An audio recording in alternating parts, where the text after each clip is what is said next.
Welcome back, Holotable Heroes, to another Galaxy of Heroes video with me, your boy Scribe. Conquest has officially started once again, and we are in that wonderful place known as Hell Week, where everything happens all at once. But fear not, because your boy Scribble is here to help you get all of your feats done. We're going to get that red box and that dark vision ray. Let's start with Sector 1, shall we? Here we are in wonderful Sector 1. There are always 4 feats per sector, and then there are mini-boss nodes, end boss nodes, and of course the global feats as well. For Sector 1, we need to attempt to inflict crit damage down 30 times. Note this is attempt to inflict. You do not actually need to land it. You just need to have the ability, say, that it attempted to land. So it has to just either pass a potency tenacity check or fail to pass it. If they are immune to crit damage down, which I don't think anybody is, then it will not count. Next up, we need to win 10 battles with Morgan Elsbeth surviving. She is one of the newer Nightsister units. We need to win 10 battles with a full squad of mercenary units, which we can't do with Morgan Elsbeth, obviously, because she is not a mercenary. And then we need to attempt to inflict or gain Blight 40 times. The only people that can do that are Death Trooper Peridea and Night Trooper. So, let us begin then. Quick discussion on Datadisks. Generally speaking, this is the sort of Datadisk feat setup that I'm going to be using. Ability Fatigue, Caustic Emissions, Ability Fatigue. You don't really need this. I've just put them on because I've got a nice Leadership Resolve here from a later sector. Spirited Speed and Weak Point. Weak Point is very, very valuable to you because it will give you that opportunity to ramp up damage on characters that might be a little bit weaker. If you're killing teams too quickly and you need to get debuffs done or buffs done, maybe consider taking off Weak Point just for the interim. But this is the setup that I usually use.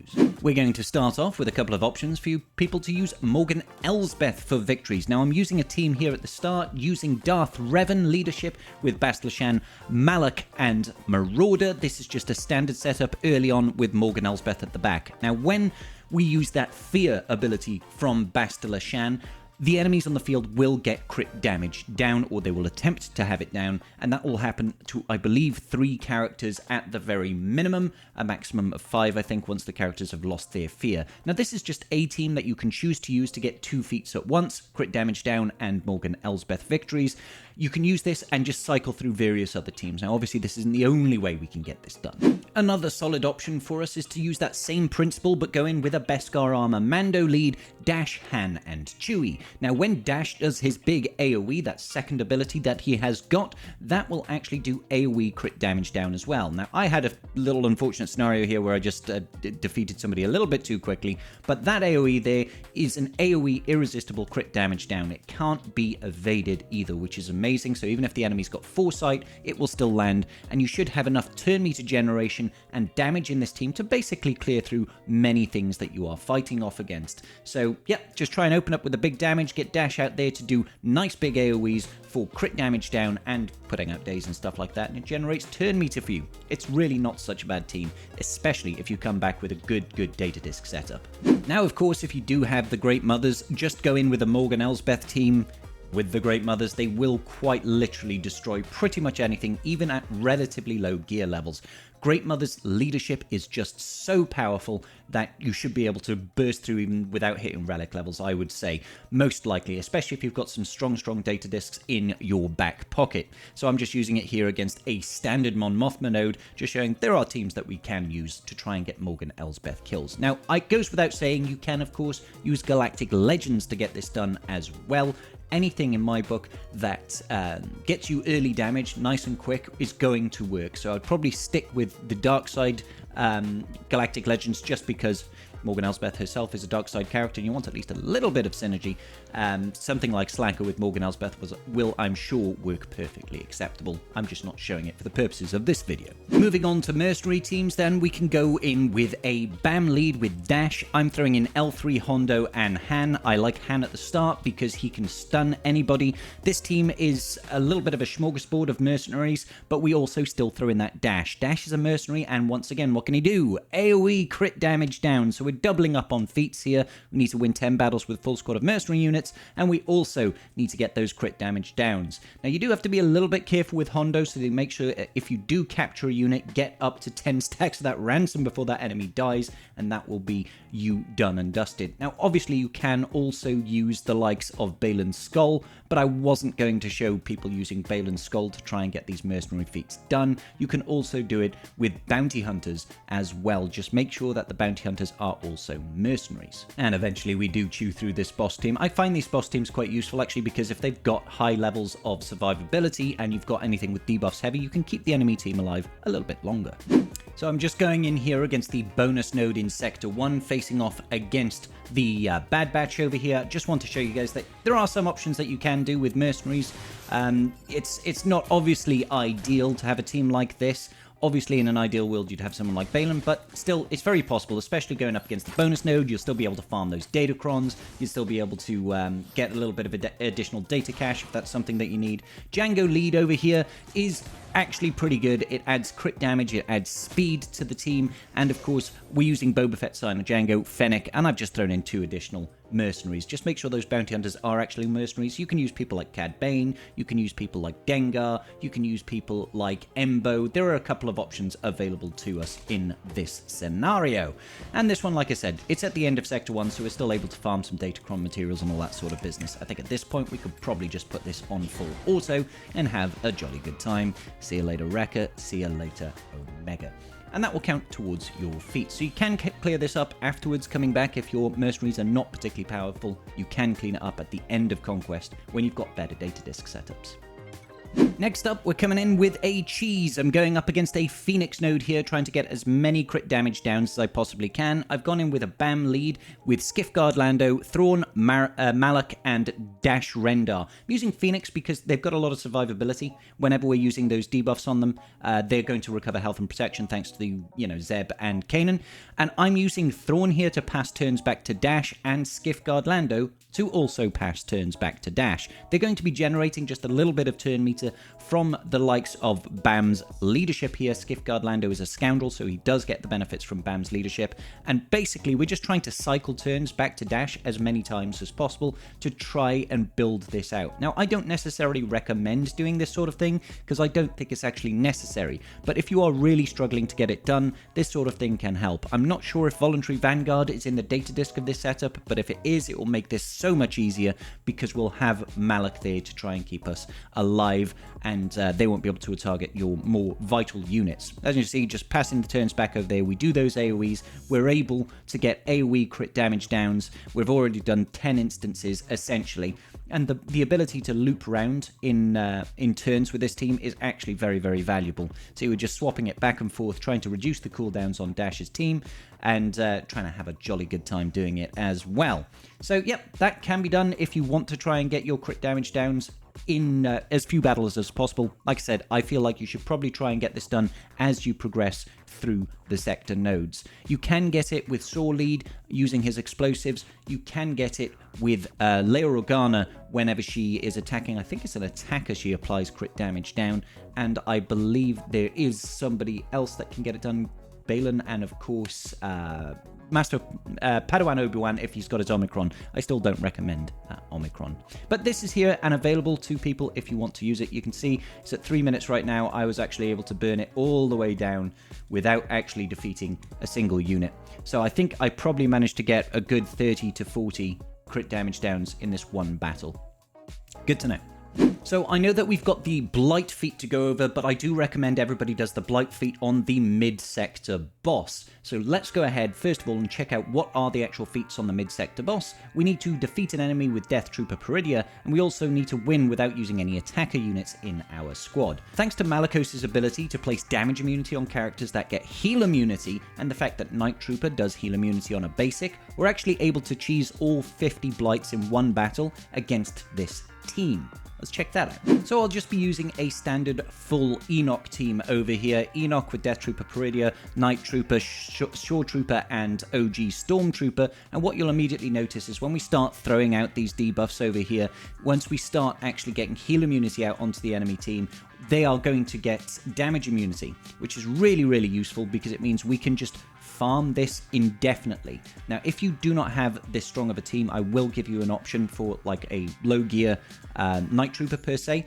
because he can just get it whenever he does a basic, which is fantastic. But as you can see, damage immunity is going across the board here, and we're already getting stacks of Blight. If you look at the icon over Night Trooper's icon over there, over his head, sorry, that is stacks of Blight. You can see that we've got 4 on Malicos, we've got 4 on Night Trooper, and every single time he does a basic or every single time he does his second special, he's either going to be gaining Blight himself or trying to pass it to the enemy team. Death Trooper over there can, of course, place AoE Tenacity down, and when he does his first special with the bite, he is able to apply it as well. So you can actually farm this out. This is really for people that have got well built out Peridea Patrol characters, which is useful for the assault battle anyway. And you can still win this battle and get it all done in one. I do recommend probably trying to get rid of characters like Ahsoka Tano Fulcrum or even characters like Cal Kestis. So I'm not going to let us watch all this video because it will go on for a while, but I will skip to the highlights. You can see that the Blight over there on Ahsoka Tano Fulcrum does take her out relatively quickly. The problem to worry about here is that Malicos can put that vulnerable out, and vulnerable means we are weak or susceptible to being crit, and if we get crit, we will not get the opportunity to survive under Enoch's leadership. A little bit of a pain. Of course, don't forget there is a mid-sector boss feat for getting a defeat with Death Trooper Peridea. That's very, very easy if you've got this team built up, because you can see you can ramp up quite a lot of Blight on this enemy team, and then using that first bite with Death Trooper Peridea means that we'll be able to do ridiculous levels of damage by going om nom nom and eating Malicos' face off. I do enjoy quite doing that. Now, Seer is still actually a real genuine threat because she's going to be doing up to 200% of our max health as damage when she does her second special. I believe it is her second special, so we do have to worry about defeating her, but we can't do it until we've killed all of her other allies. It's a little bit of a pain. But ultimately, once you've gotten through the characters like Malicos and stuff like that, it tends to spiral downwards from there. If you are using something like a weak spot Datadisk, you will chew through this very, very quickly, and that's something that I do actually recommend. So as you can see, we're just going ahead, we're shooting our way through Seer Junda here. 172k basic there with our Night Trooper. Not too shabby at all, and you'll see in a second here, boom, all of our Blights and the defeat with Death Trooper Peridea.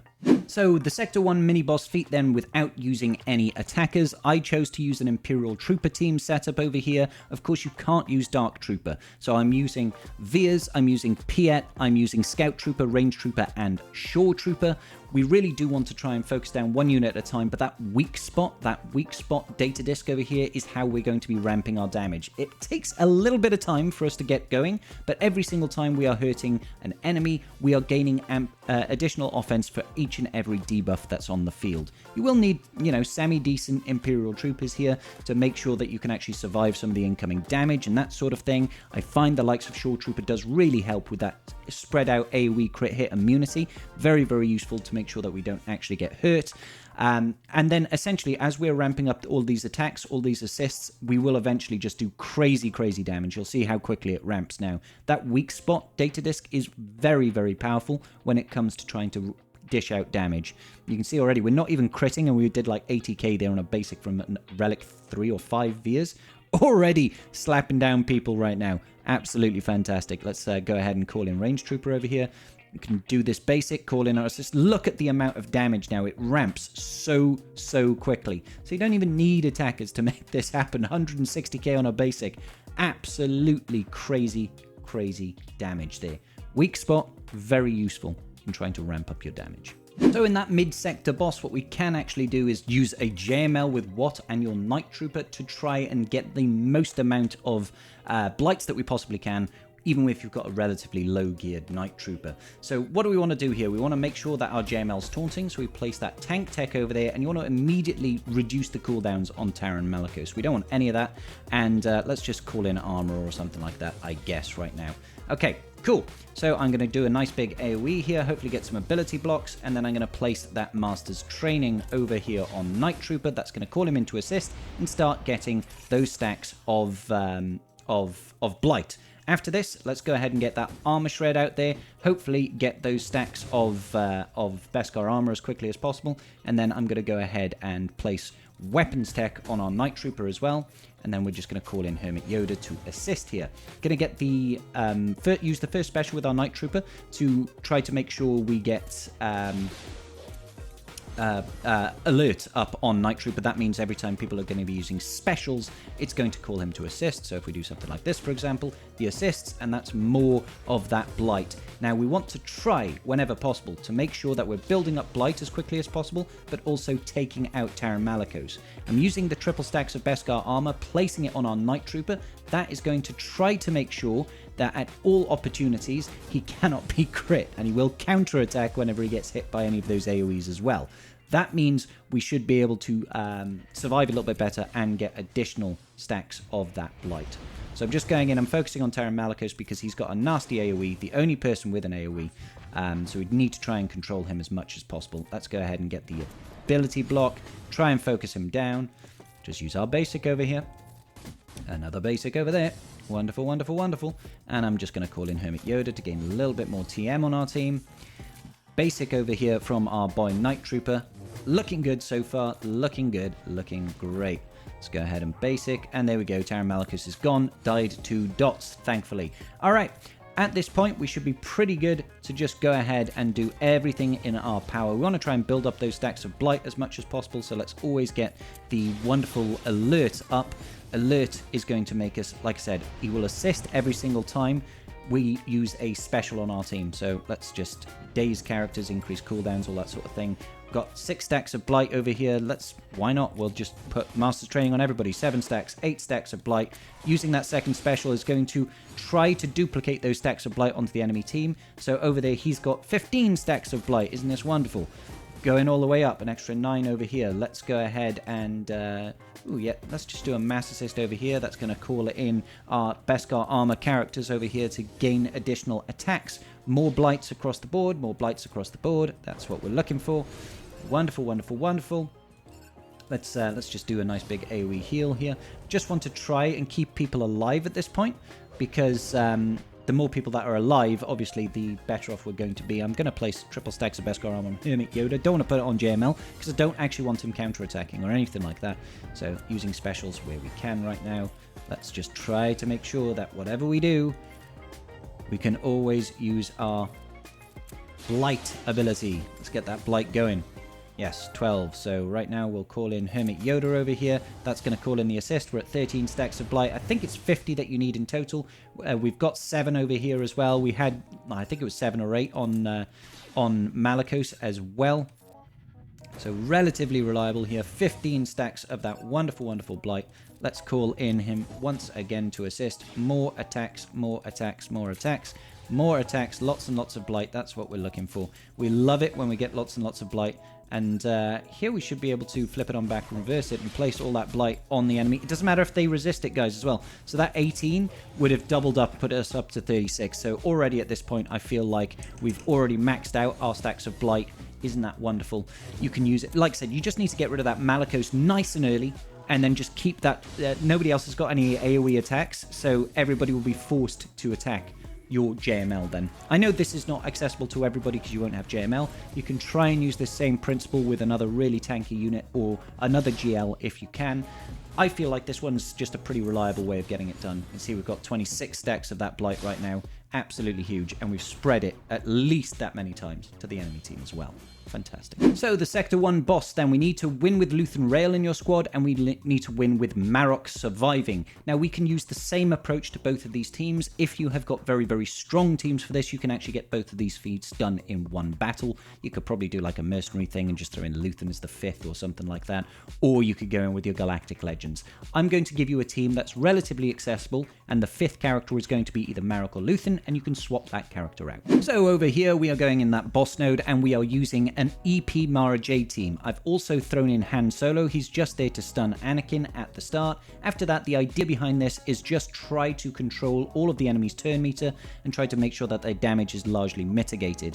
So yeah, once we get our turns off with your Mara Jade, that's when the fun begins. We'll get that stun going, and then we'll just start shocking everybody. Try and keep everybody stunned. Get that shock out on the field. Very important that you get shock out on the enemy Barriss Offie. She will be gaining turn meter constantly otherwise, so make sure if she doesn't have shock, go ahead and pass it to her. and then just take out Anakin. You do not want Anakin to go ahead and blow up the entire field. After Anakin is gone, do recommend getting rid of Barriss and then just control that field. Take out the units one at a time, leaving Keller and Beck until last. Should be absolutely fine. Like I said, you can swap out Marrok here for Morgan Elsbeth if you need Morgan Elsbeth victories, or you can swap it out for Luthen Rail if you need to win with Luthen Rail. Like I said, you can get it with both if you have a very, very strong team, but I'm not going to go over really, really strong teams in this. I'm trying to make the teams at least relatively accessible, relatively early game characters and that sort of thing. Obviously, the more speed that you have on this team, the easier it's going to be. Very, very fast on Gideon to make sure that the enemy cannot actually get any turns out is pivotal to getting that done. But there you go. That way you can do it with Marrok, swap out Marrok, do it with Luthen afterwards. It's all about the TM control. And that's going to about do it for Sector 1. Now stay tuned. I will be getting Sector 2 feats out as quickly as I possibly can for you wonderful people at home. I will see you all in the very next video. Make sure you do like, leave me a comment down below if I've missed any really, really useful teams. And I will see you all in the very next video. Peace out, and may the Force be with you.